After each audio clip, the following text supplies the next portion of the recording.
Alright guys, standing by for the cell phone video in 3, 2, 1. And title page, I knew I was going to be a teacher when? Well, it's kind of an odd title. I've been Mr. Ewing, the science teacher, for 14 years, but I can't really give you a moment when I knew I was going to be a teacher. There was never a big aha moment when everything became clear. There was a moment, though, that it all started, and it all started in that inflatable chair.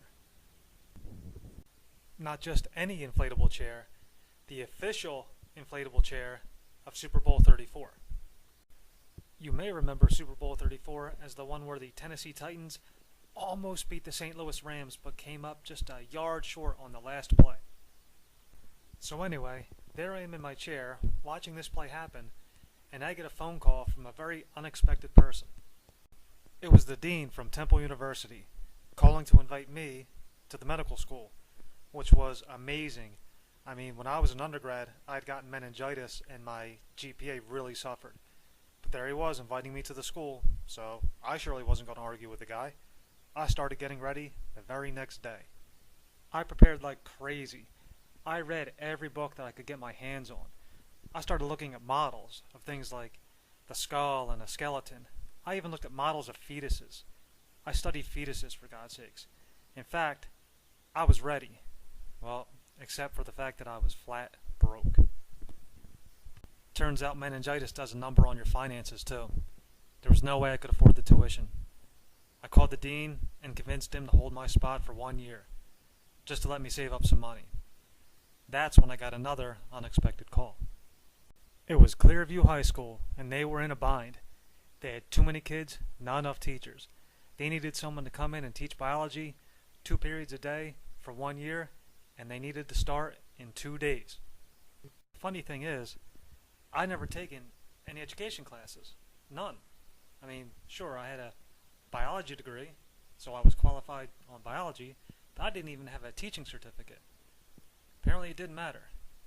I couldn't believe that somebody was going to pay me to act like a 5-year-old all day. I mean, I got to light things like Cheetos on fire. I got to play with Legos every day. You see those?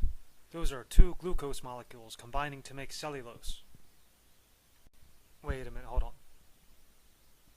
There you go. Now it makes cellulose.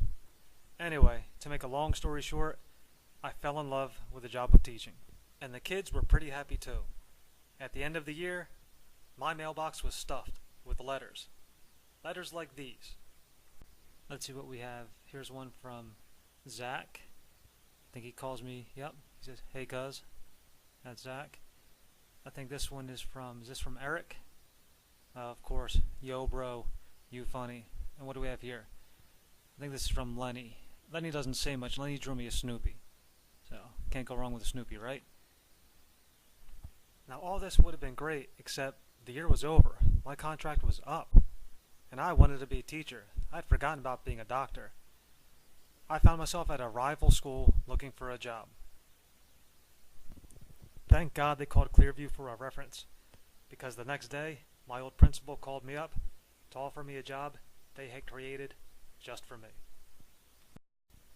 You know, my friends still come over every year to watch the Super Bowl, and they always like to remind me of the time I came so close to being a doctor.